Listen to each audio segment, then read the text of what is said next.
Welcome, everyone. Welcome to this information session for the call for research titled Towards an Inclusive and Sustainable Future of Work and Workers in Eastern and Southern Africa.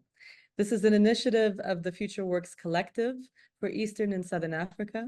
My name is Ruth Castal Branco, and I'm here representing the Southern Center for Inequality Studies. Before we start, I'd like to invite my colleagues from the Real Center and from the International Labor Organization to introduce themselves. So without further ado, Stephanie, over to you.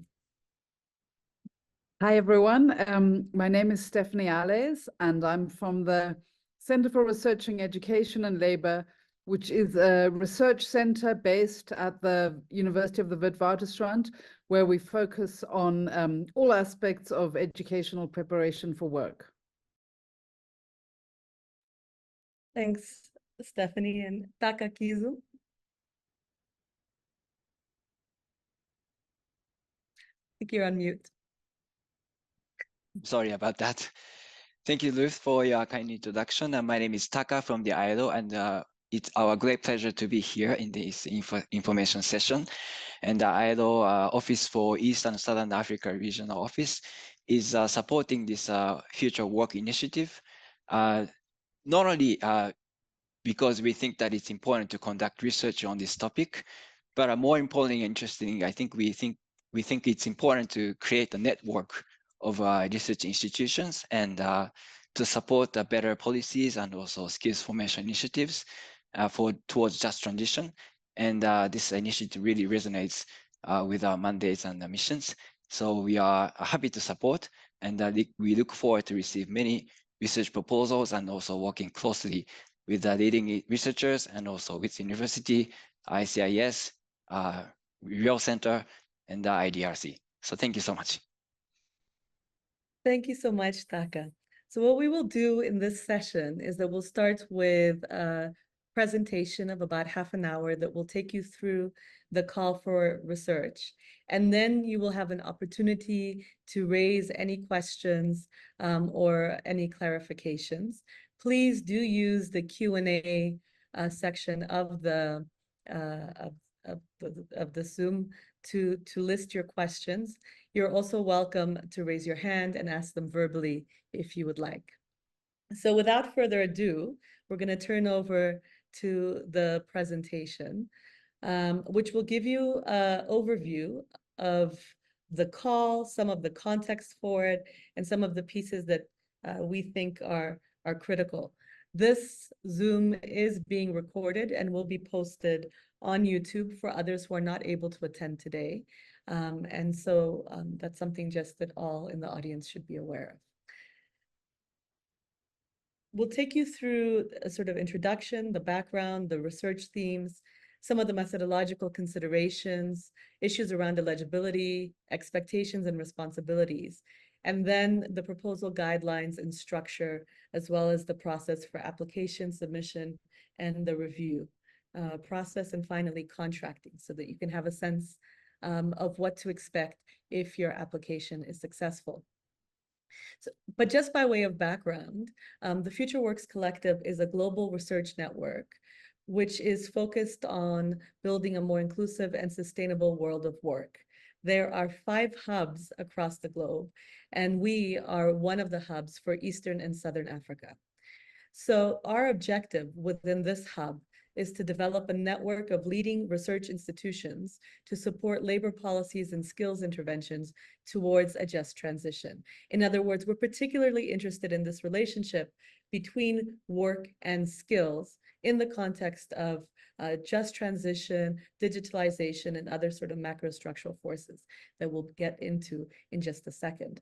Now, this is just the first round of calls. We will be having other calls in the future. And for this first round, we will be offering grants of up to R1 million to conduct original research that looks at the relationship between structural transformation, labor markets, and social reproduction. Now, the grant cycle for this first round of calls is 18 months, although, of course, you could do your work more quickly than that if you wanted to.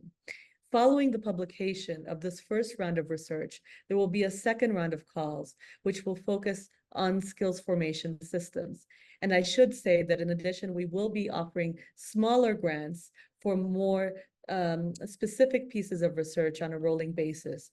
And we expect that these will be policy-oriented, short-term research projects, again, at the intersection of labor policies and skills interventions towards a just transition. So you can find out more about the project online, but for now, we wanted to give you a sense of sort of what the background for this specific call is, for this first round of research. And we frame this really within a kind of framework around the challenges for employment in the context of a stunted structural transformation, though recognizing that there's significant heterogeneity within the Eastern and African and Southern African region. And so the narrative may not fit your particular context, or it may not fit the particular area of interest that you're focusing on, and that's not a problem. But in terms of the general framing, I think what we see is that African countries are facing an enormous challenge of preparing for a rapidly growing, urbanized, youthful population in the context of a double transition towards decarbonization and digitalization. We're seeing across the region a gradual process of de-agrarianization, accelerated by the intensification of droughts and floods, which have made agricultural production increasingly risky. We're also seeing either industrial stagnation or deindustrialization in many countries, but not all countries in the region. And the global shift towards decarbonization raises real questions about sort of the future pathways in the context of or future pathways towards industrialization that are not high carbon.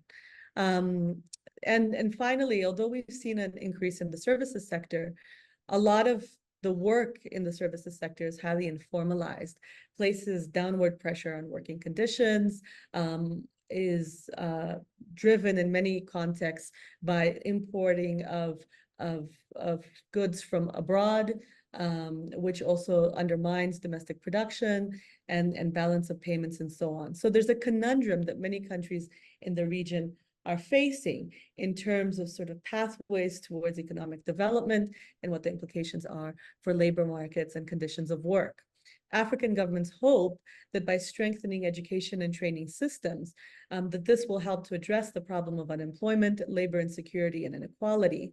However, mainstream approaches to skills formation have had little impact because they tend to focus exclusively on addressing skills mismatches and overlook the economic, social, and political context in which skills are embedded.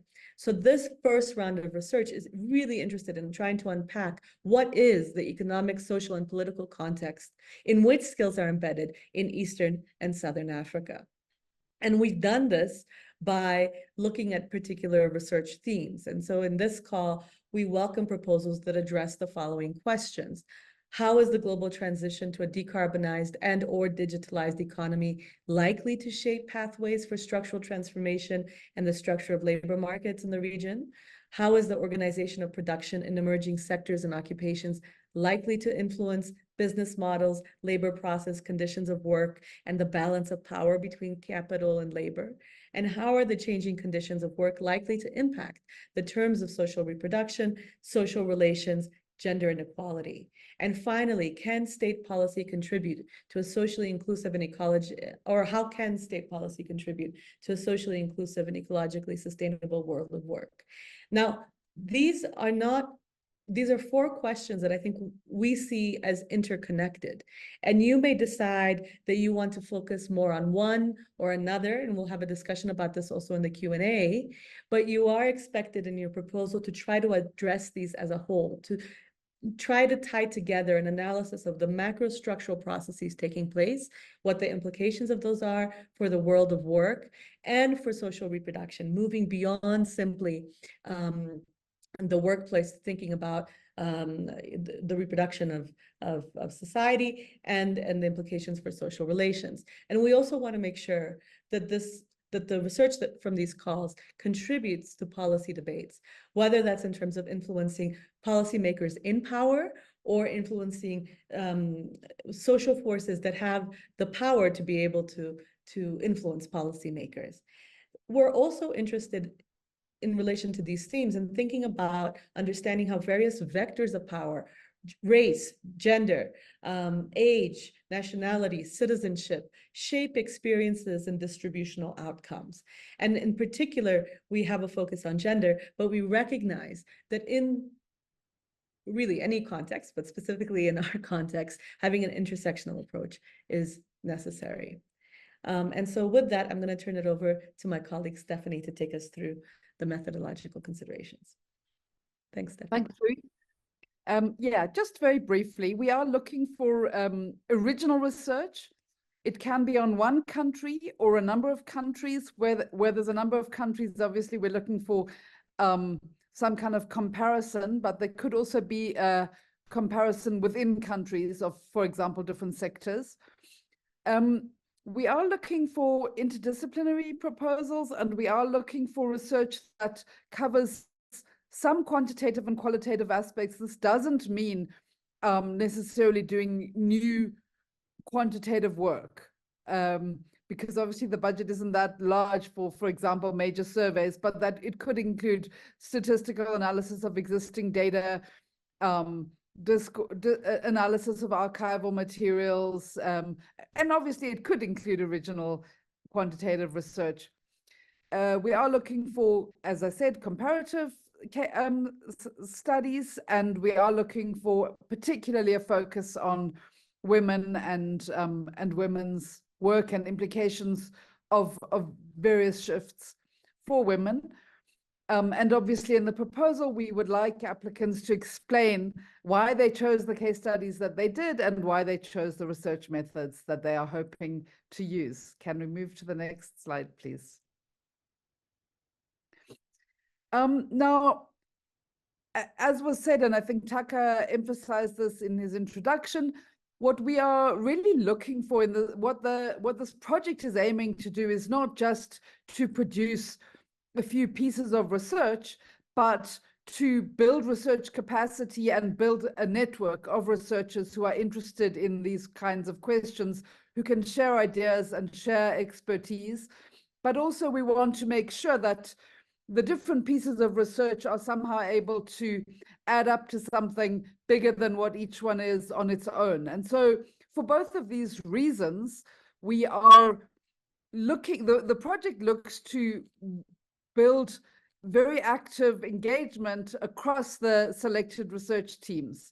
So we're hoping to have an inception workshop in October this year, where we will focus on building a common conceptual framework, and then regular meetings every 2 months to refine the specific research projects that people are working on, to share emerging research findings, to plan dissemination events.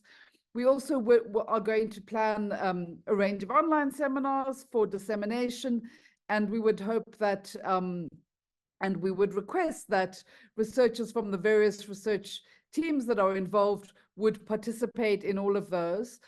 And this does include, for the specific research that you would be doing, developing public engagement for your particular countries or country. And back to you, Ruth.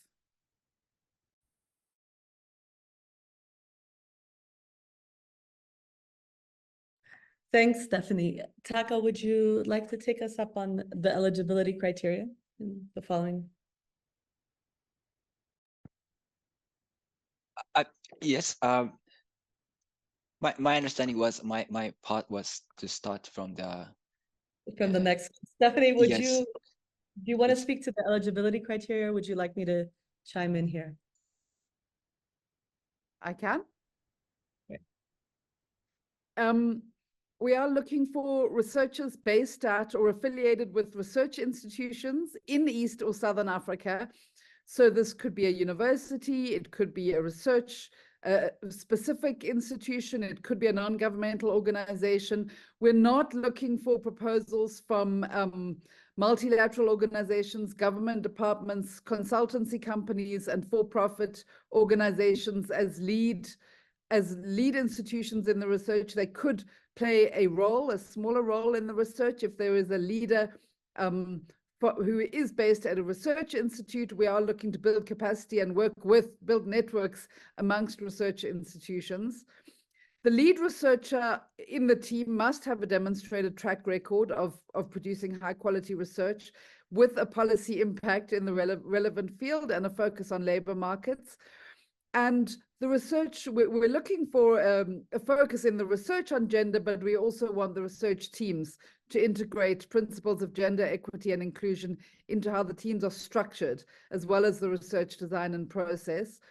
And we are looking for teams that have the capacity to work in English, as well as the working languages of the country or countries involved in the specific study.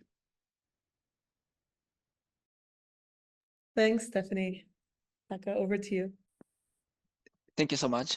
So for me, I would like to explain some of the expectations and responsibilities from the research team, both in terms of the technical deliverables, but also more ethical and data security considerations, and also inclusiveness of the research team. So just to give you an idea of what kind of timeline that we are looking at, it's gonna start from the September 1st this year, and then running up to the end of February 2026. So we are looking at a 1.5 years timeline. So you will have the rest of the 24, the whole of 25, and then 2 months in the 26. That's the type of timeline that we are looking at. And so during this 18 months, what we would expect from the research team is basically 3 deliverables, technical deliverables. And the first one is the biggest one, which is the working paper based on original research. This is the first deliverable. And this should generate some findings. And then this finding should form the basis of the second deliverable, which is an article based on the working paper for a special issue convened by the research hub. That's the second deliverable. And then the third deliverable is more of a summary brief intended for a wider audience. So these are the 3 deliverables that we would expect from the research team during this 18-month.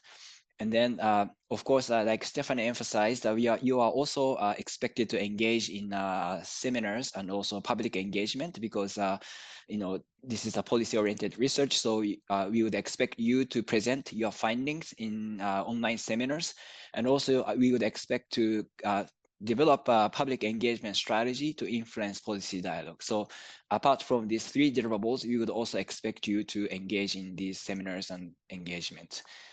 Next slide, please. Yes, so if you look at the right-hand side of the slide, you see a table. So in terms of the disbursement of the grant, there are different share of grants will be dispersed depending on the deliverables. So the first deliverable is, of course, to sign a contract, and upon the signature of the contract, you receive a 25% of the grant, which is to be expected by September 1st. Then from there, you will have roughly 11 months to develop, conduct research and develop the draft of the working paper. So upon submission of the draft working paper, you would receive 40% of the grant, and that is to be expected by August 3rd. And then, of course, you would receive comments and so on. And then upon publication of the working paper, which is we expect to be completed by the end of 25, then you will receive 25% of the grant. And then lastly, of course, article for the journal, and also a summary brief, which accounts for 10% of the disbursement of the fund, which is to be expected by the end of February 2026. So this is the deliverable expectation and also timeline expectation. And apart from that, we would also expect you to follow the ethical standards of the IDRC and also the WITS University, and also a data open access policy and data principles statement. So we would encourage you to review those policies and statements, so that you would abide the expectation in terms of ethics and also data security issues. Next slide, please. Yes, so also I would like to talk about the evaluation criteria. So we will be forming a small evaluation committee, and we will be using 5 criteria for evaluation of the proposal. And the first one is more of a novel nature of your research. So we would use this first criteria in terms of how novel your research is going to be in terms of your contribution to conceptual, empirical, and policy debates in Eastern and Southern Africa. So this accounts for 35% of the score. And the next criteria is more of rigor of your research design. So of course you would ask relevant research questions, and then the methodology should be appropriate to answer those questions. And then of course the research instrument should be appropriate for the methodology. And last but not the least, we would also look at the credibility of the source of the data. So this research design component accounts for 35% of the score. And then, public engagement strategy, of course, we would expect for you to come up with such a strategy, and which accounts for 25%. And then the fourth one is a team composition. So we really make point of inclusiveness of not only in the research content, but also the composition of the team as well. So we would expect to we're looking at the inclusiveness of your research team, and also, of course, the rigor of the researchers in the research team composition. That accounts for 10%. And then last but not the least, this goes without saying, but we would expect high quality writing. So the quality of writing accounts for the 10%. So these are the 5 criteria. And then just a disclaimer, of course, like any other selection process, of course, selection is always relative. So we will be looking at the proposals in terms of the balance in terms of geographical coverage and also thematic coverage. So selection committee will be also taking into account the balance in terms of countries to be covered and also the themes to be covered. So just a disclaimer that those are the elements that we will be taking into account when we select proposals. So I will hand it over to Pauline in terms of guidelines and structure. Thank you so much. Thanks so much, Taka. I'm actually going to take over for Pauline for these last 2 slides, but it was just to walk participants through the structure of the proposal. So you'll see that the proposal is relatively short, and each section has a maximum word limit. And so I think it's really going to be very important in the proposal to be as concise as possible, while at the same time addressing some of these questions and concerns that we've outlined. The proposals must be submitted by July 14th at midnight East African time. For those of us in Southern Africa, that's 1 hour earlier. So it'll be at 22:59 via the online platform. And it's imperative that proposals be submitted by then, because we want to make sure that we get responses back to you by the end of the month, by July 31st. And we need our selection committee to have time to read through the proposals, to evaluate the proposals fairly, and to make decisions. So we will not be accepting proposals after the deadline of July 14, though we will, of course, as I mentioned, have further calls or future calls. The proposal is made up of 2 sections. The first section is basic information about yourself, the Research Institute, contact information, and so on. You can find the link to the Google form on the call for proposals. So both Part A and Part B will be submitted via the Google form, but Part A will be typed into the Google form and Part B will be uploaded into the Google form. And once again, the link to the Google form can be found in the call for proposals. Part B should be a Word document, a simple Word document that must follow the format below. An introduction, where you outline the context and hint at the relevance of sort of the research focus that you're looking at, the objectives and research questions. These, as Taka mentioned, should be coherent and build on each other and give us a clear sense of the type of research that you're looking to do. A literature review, which substantiates and clarifies the contribution of your research theoretically, empirically, and or politically. and then a methodology section. And here we want you to get into specifics about the kinds of research approaches that you're planning on using, the kinds of research instruments that you're planning on drawing, the kinds of data or sources of data that you're looking at, how you will actually go about undertaking this research. And then an approach to incorporating an intersectional lens that emphasizes gender, as we spoke about earlier. The research outputs, we've outlined to you what we're expecting in terms of the working paper, in terms of a journal article, in terms of some kind of summary of your research for public engagement. But what that form, that summary takes, or you're imagining, I think is very much up to you. And so clarifying how you're planning, how you interpret the research outputs, and here you should feel free also to be creative if you feel like these research outputs, in terms of a summary, the working paper is non-negotiable, but and we expect that you will be contributing to some kind of collective publication, whether it's a special issue in a journal or an edited volume in a book.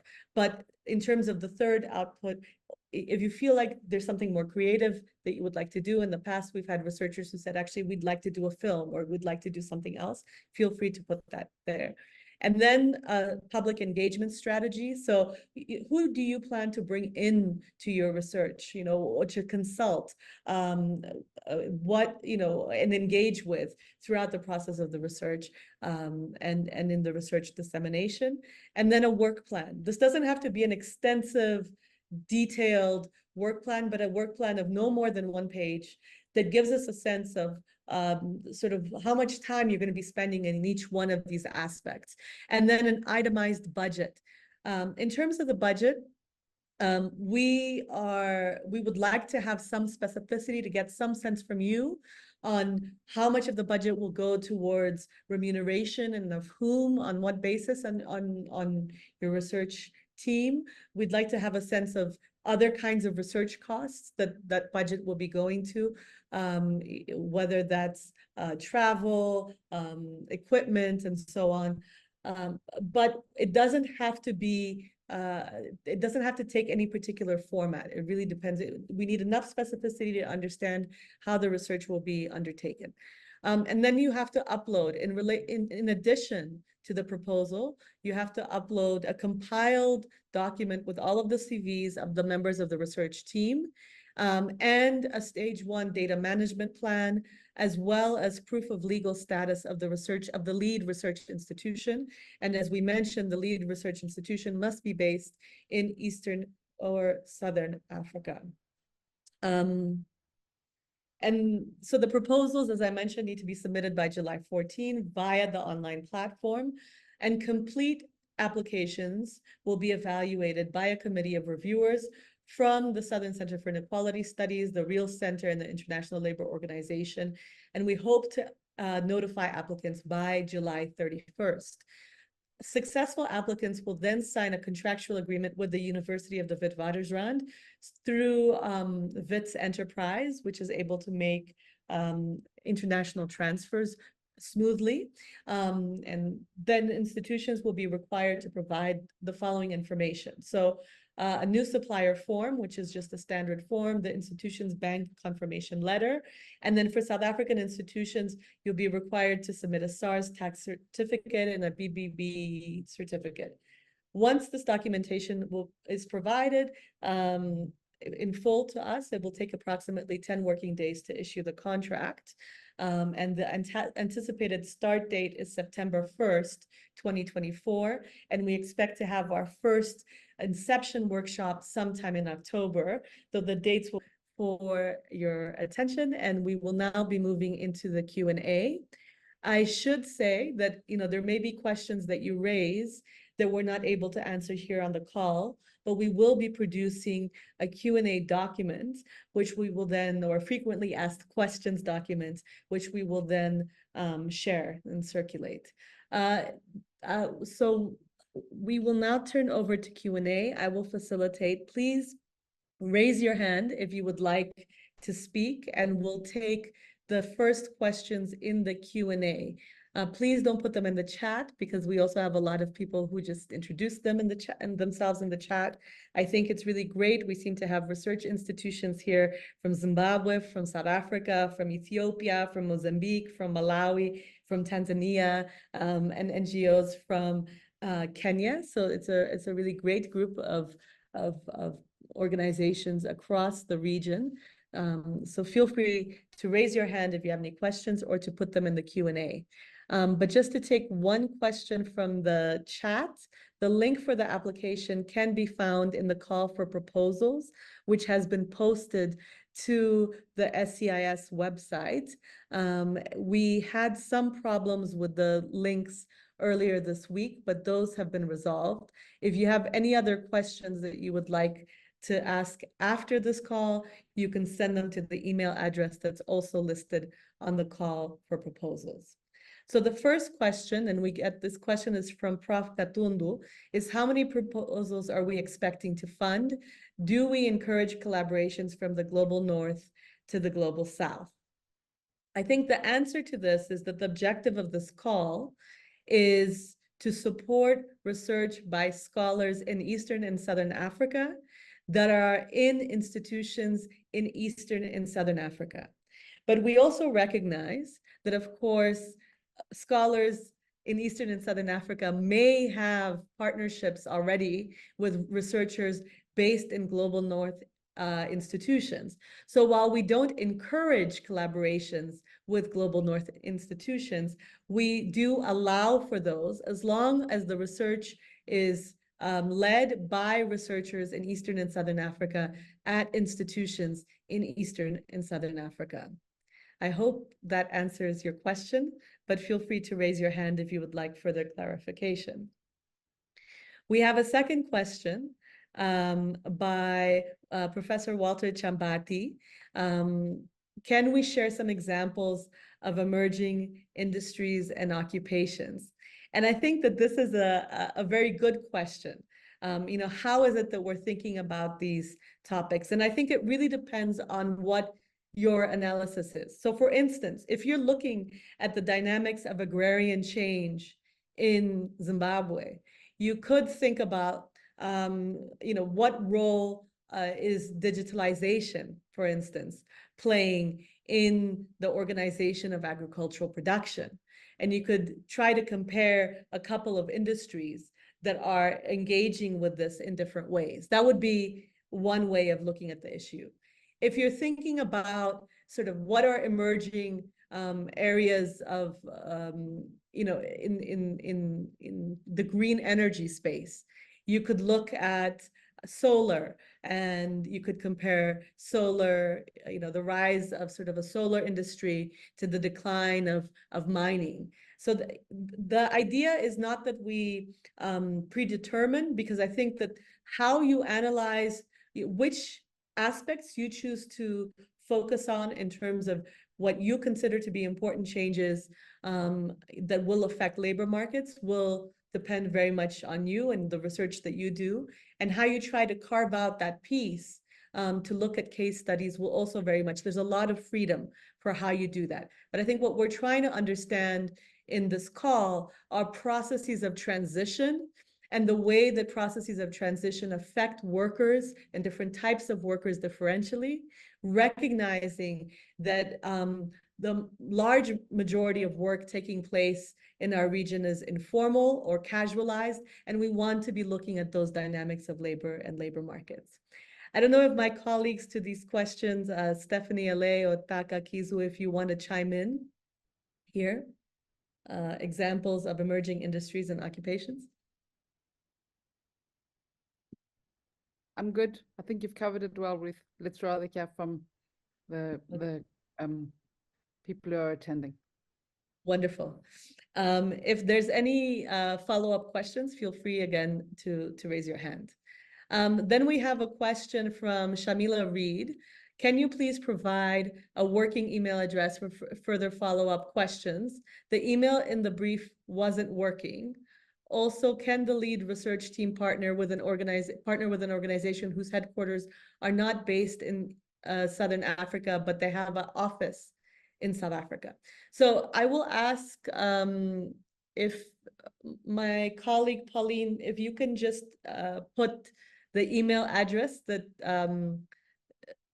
questions can be shared through in the chat, that would be wonderful. And that way others can also see the email address. And in the meantime, I think, Shamila, I don't know if my answer, earlier answer also answers this one. So you are welcome to partner with research institutions outside of Eastern and Southern Africa if there's a researcher there that you're already working with. But the research must be led by researchers in Eastern and Southern Africa at research institutions in Eastern and Southern Africa, because the objective is to support regional research at the intersection of work and labor. I don't know if Stephanie or Taka, if you want to add anything here. Yeah, I would Okay. totally agree. Yes. Okay, thanks. So then from Isabel, so all the research has to be undertaken with just 25% of the funds released, as the second tranche of 40% is released on submission of the first draft of the paper. I think this is a very good question. It's not a question, really, it's a comment, which is this sufficient? I think we thought that the amount, it's the equivalent of 250,000 rands was enough to do research. But what is true is that, if we take into account salaries and so on, that may be challenging. So I think this is the one that our team will have to come back to you on, and we'll be putting out a Q&A response in 2 days. So stay tuned for that one, and we'll evaluate. But I think that the key piece is that that ultimately we are counting on deliverables and successful deliverables, and not just in supporting the research. But how that's structured, I think your point is well taken, and I think Bridget Kenny has also asked this question. Then from Pilar Barrera, a partnership between a research institution based in South Africa and a small nonprofit organization based in Europe, is that eligible? I don't know. We haven't discussed the scenario. We'll share with you in the Q&A what our response is, but I do think that our priority is to support research institutions in Eastern and Southern Africa. And if there are already existing partnerships with research institutions in the global north, or with researchers in the global north, we may consider that, but we don't encourage that. And certainly it would depend, of course, for each of these on what the profile of these organizations are and their relevance to this research. But we will get back to you on that. Stephanie or Taka, I don't know if you have any additional ones on this. I think just to maybe anticipate other questions that might be around this partnership, the one thing that we have discussed is that we want to make sure that there isn't a kind of fronting of research, funneling through institutions in Eastern and Southern Africa. We want to make sure that those relationships are really genuine, and we will be looking and examining that as part of evaluating the research proposals. Okay. Then from Robertson Kataza, is there a definition or specific dimensions to what you refer to as the future of work? I think this is a very good question. I think the dimension that we're looking at is the question of transitions, but we are not limiting these transitions to digitalization, for instance, or to a particular sector. We are interested in how the processes of digitalization and decarbonization, and or recognizing the heterogeneity of countries and recognizing that these processes may not be the same across the region, how they are shaping labor markets or are likely to shape labor markets, and what we think the implications might be for conditions of work, for worker power, for social relations, and so on. But how those questions get crafted depends a little bit on how it is that you understand those transitions and what aspect you want to focus on.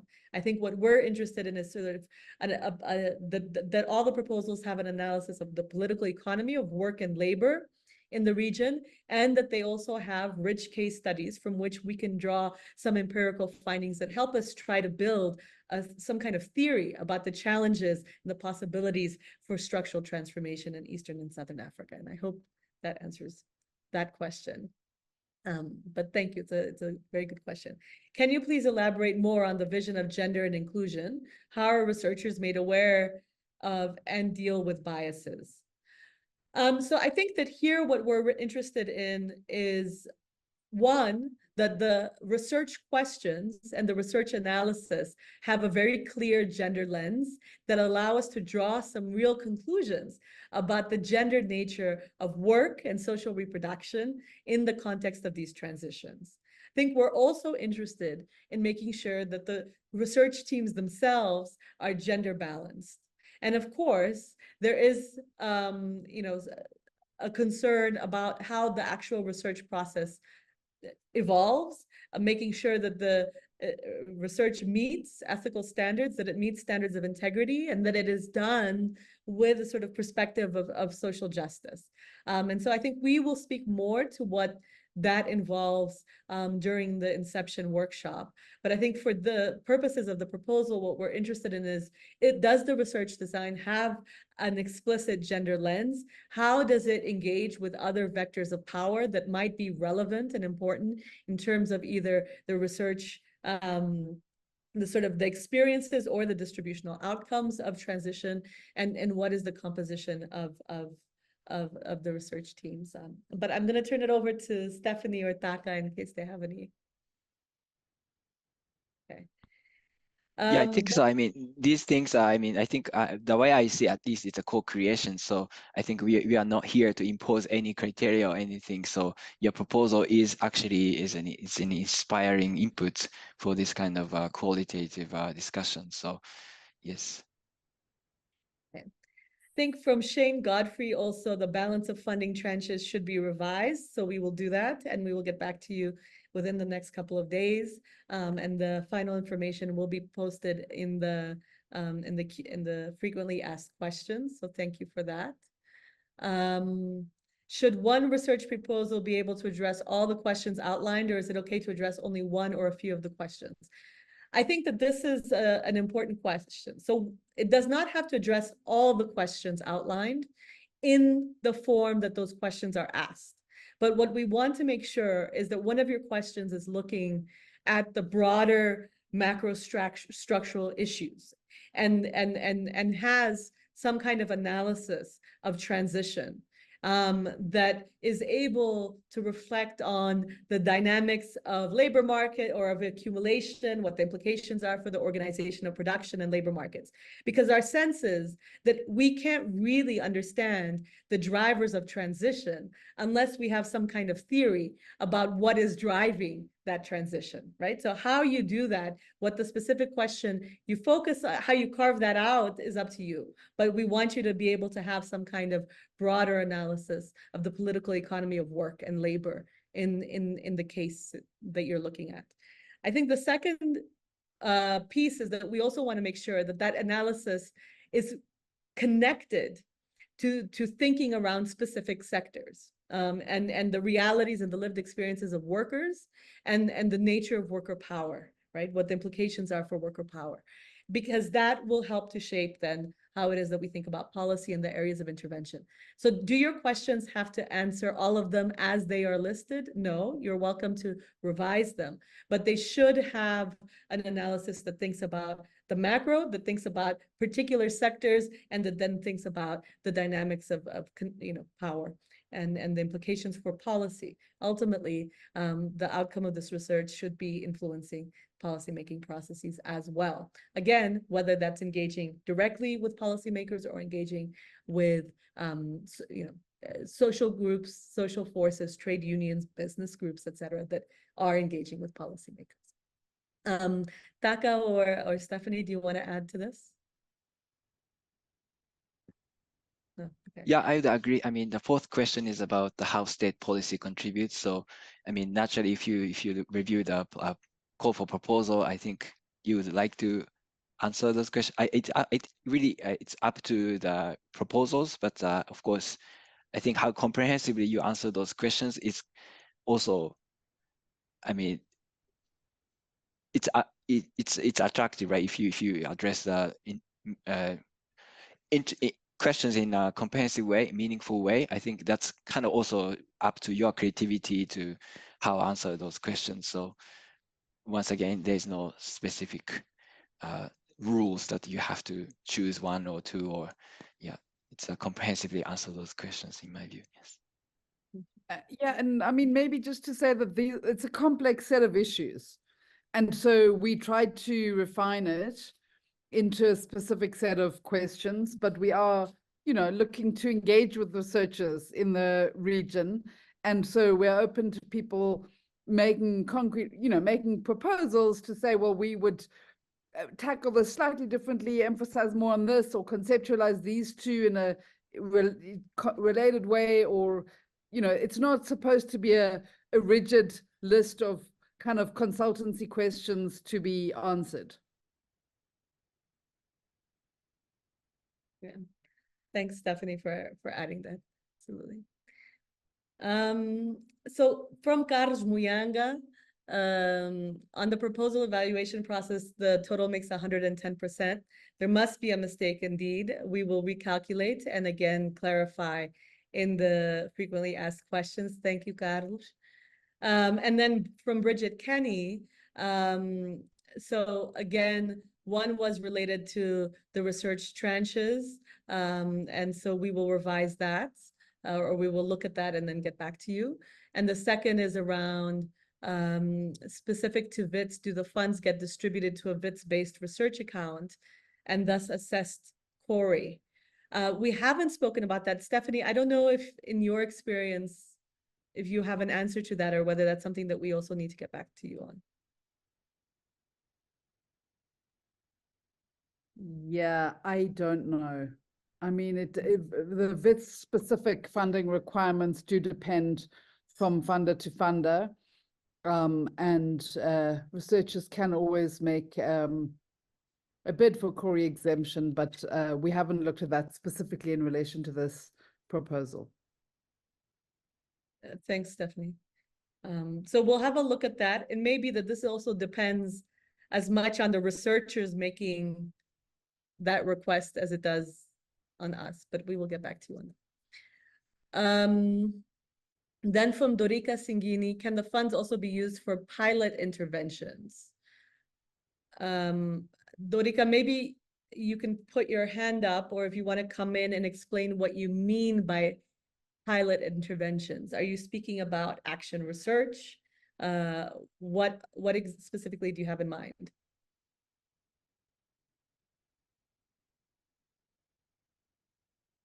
To our tech team, can participants speak, or do they need to be unmuted? Yes, they can. I think they can. So if they can raise their hand, and then we can switch on their microphones for them. Okay, thanks. Dorika, if you can raise your hand, and then we'll switch off your, we'll switch on your microphone, and you can explain exactly what you mean by pilot interventions. Then from Epifania Langa, can a researcher be involved in more than one proposal? We haven't actually discussed this. I think this is a good question, and we will get back to you on that. Dorika, do you want to go ahead? Yes, I'm here. I actually meant if the funds can be used for action research, or is it specifically for data collection? Yeah, so I think that the output is a piece of research that contributes theoretically and empirically to debates around the changing nature of work in the region, right? and it has to address the themes that were outlined. Though, of course, as Stephanie said, you don't have to, I think if there's, more interesting ideas that you have or ways of thinking about the questions, then you're welcome also to propose those. And again, for the methodology, there's various ways that you can go about answering the questions that you've put forward.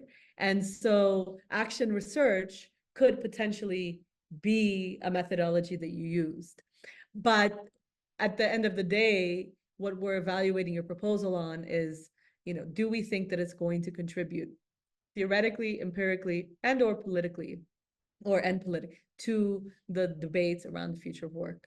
And yeah, so action research by itself or a pilot intervention just by itself would probably be somewhat, wouldn't necessarily meet those criteria. And I also want to just flag that all the research will ultimately be subject to ethics also within, and we're going to be using the ethics approval system at WITS. But that's something that once proposals are selected, we would then work with the research teams and to, but it may involve some tweaking or some rethinking of methodologies there. Stephanie or Taka, do you want to add anything here? Yeah, I also think it has to do with methodology. I mean, if it's through the action research, then yes, there could be many different methodologies, but at the end, the deliverables are the working papers and those 3 deliverables and so on. So yes. From Nyasha Nyantondo, what is the maximum funding available for one proposal? Is the 1 million Rand constitute the entire fund or funding available for one proposal? And it constitutes the funding available for one proposal. We are expecting to select somewhere around 5 proposals for this round of research. It may be that we have more proposals, in which case we may have to come back to you and say, look, we don't actually have exactly 1 million, and that'll be something that will be discussed. But for the budget that you're putting together, I think the maximum is 1 million, but you don't have to put a proposal together for 1 million Rand. If you want to do something that requires less research, or a narrower focus, that's also perfectly fine. And so 1 million is just the maximum, but if it'll be evaluated on the basis of your research methodology. By gender, does it mean it's 5 people, 3 should be female, or from the LG? I think we haven't defined numbers, so specific sort of what there's not a quantitative formula for gender equity. Yeah, but I think what we are looking at is trying to have balanced teams. It's about also in what position are researchers in, right, within those teams and so on. Stephanie or Taka, I don't know if you want to add here. Yeah, I mean, Yeah, just that obviously no very rigid recipe.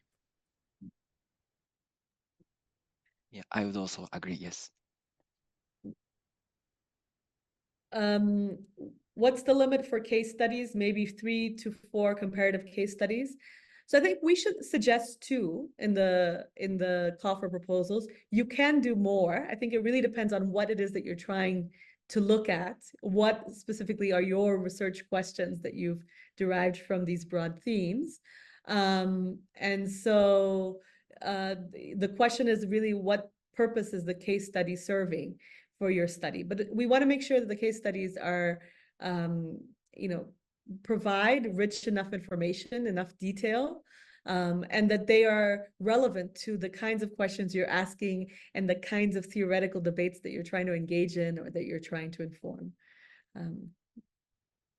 Okay. I don't know if colleagues have other things to add. One of the things that we also discussed in putting together this call was what the various ways one can think about case studies, right? And the rationale even for your case studies might be different. If you're looking at a question of energy transitions, you might want to look at a sector that's being phased out, and you might want to look at a sector that is considered to be expanding. So you might want to look at coal mining that's being phased out, and solar that's expanding.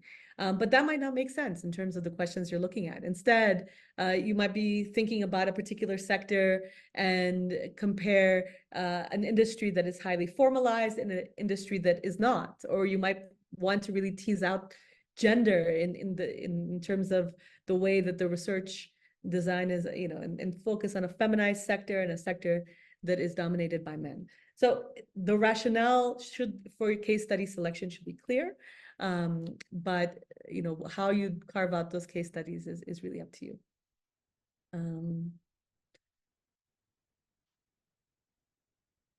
Stephanie or Taka, do you want to take over some of the other questions?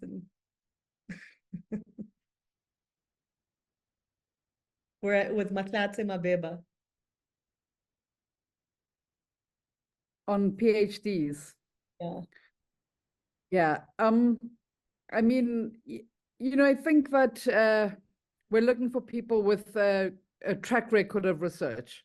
That often would mean a PhD. It doesn't necessarily mean a PhD. So it really depends on if there's a demonstrated track record of research, of quality research from a team without PhDs, or with not everyone having a PhD. I think it's about how you make the case. So I think that I guess what we're trying to emphasize is that we're looking for the spirit of this proposal, and not for very narrow, specific kind of tick box issues. The same with the gender issue that we've already dealt with.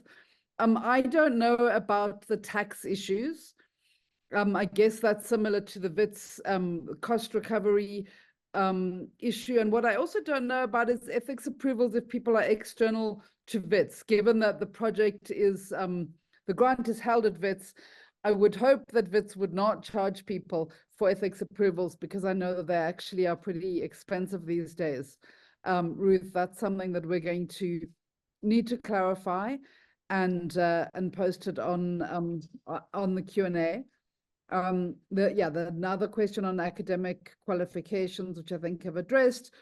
We are going to share the recording, Crispin, and absolutely an emerging sector with a comparison with a non-African country where the sector has been successfully developed. Well, it really depends on what that comparison shows. What we're really trying to understand is what are the likely trajectories and current trajectories, possible trajectories of structural transformation in the region. So, I guess what we would be less interested in is, I'm just talking very crudely and hypothetically here, a proposal that shows how successful green hydrogen has been in Germany, and then advocates for it in a Southern or East African country, regardless of what's actually happening in those countries. So yeah, we're looking to understand the trends in Southern and East African countries. If the comparison does really help us to understand that, then it could be potentially viable. So I wouldn't, I don't know if Ruth or Taka want to comment. I think my own perspective is that we wouldn't necessarily rule it out from the start, but it would have to be very convincing about how that comparison would help us to understand what's happening in the region. And then there's a comment saying the team is below 35 years with one woman. Well, it depends on how big the team is. One woman is probably not super gender balanced, but maybe you could make a case for that.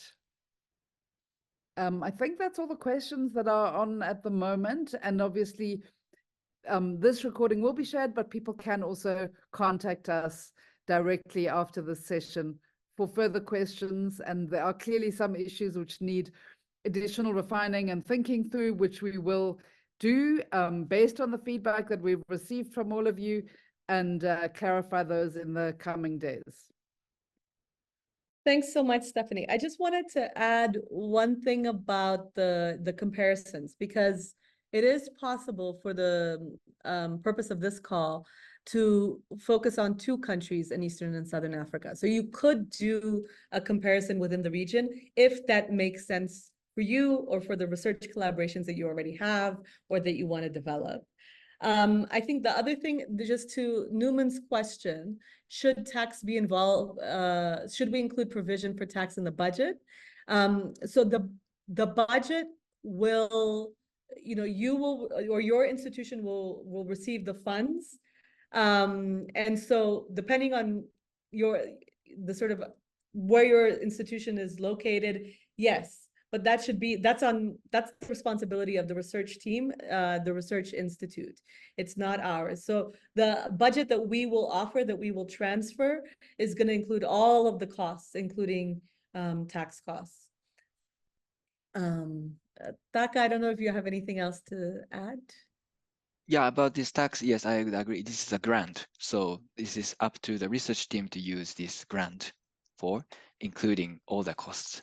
So I would agree with that. And also for the comparison with non-African country, I would agree that the message implication should be about Eastern and Southern African countries. And if comparison with other countries from other regions would help doing so, then I wouldn't exclude, and even actually for some sectors, it might even necessary to take examples and compare it with outside of the region. So I would say yes, it's possible. Yes. So then we have 2 other questions from Farai Guelo. Please explain a bit more on your definition of research institution. So here we're looking at universities. We're looking at institutions that have been registered as research institutions, that have that as their primary mandates, and that are not for profit. We're not considering consultancy companies or for-profit companies for this call. I don't know if that answers your question. If not, feel free to raise your hand and you can clarify. And then from Yanga, is it a must that the research must be done in 2 and more countries? Absolutely not. It's not a must. You can focus on only one country. But let's say, for instance, that you're looking at questions of agrarian change and you want to make a comparison between Zimbabwe and Mozambique, or you want to make a comparison between Kenya and Uganda, because there's something about your focus that brings those countries together, because somehow those countries are embedded in some kind of regional political economy that you want to trace, then that is an option. You don't have to be limited to one country. If for whatever reason, the focus of your research and the case studies that you're using actually would be better understood through a sort of cross-country comparison. But there's not a preference necessarily for cross-country comparisons, and you can absolutely focus on a single country. I see that Pauline has also listed the email address again. Don't forget the hashtag, she says in front. So it's hashtag dept-info.scis@wits.ac.za. So apologies to those who tried to send emails and didn't manage to, but thank you for joining the session. I don't know if there's other questions. Oh, sorry, from Isabel. Research institutes, this includes NGOs that do research but have no academic affiliation. Yes. So for instance, would we consider SPI a research institute? Yes, we would. It engages in research as part of its core mission. 2 participants. Oh, sorry, I haven't been seeing. Let me just, apologies. I hadn't been seeing the hands raised. So Emmanuel Munyai, over to you.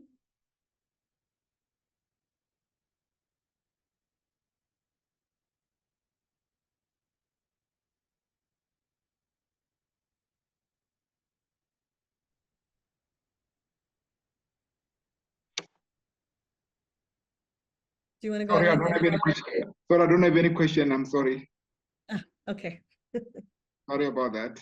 No problem. I'll lower my hand. Any other questions from participants?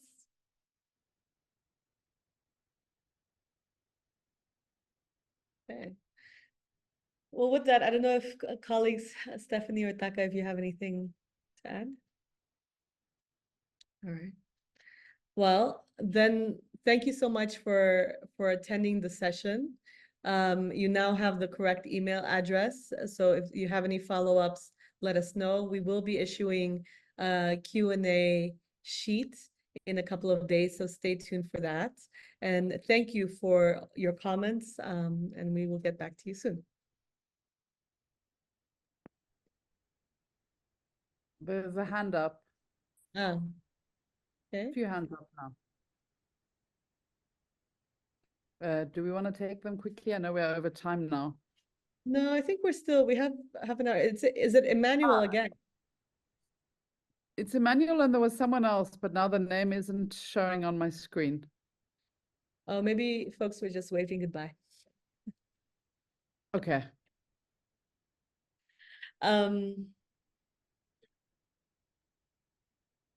Yeah, seems so.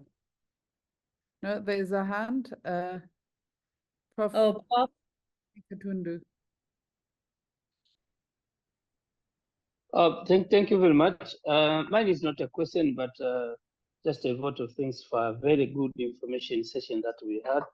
I've been following throughout. You answered a lot of my questions, and you have clarified a lot of issues. Thank you very much. The session was very good from my side. Thank you very much. Yeah, thanks so much.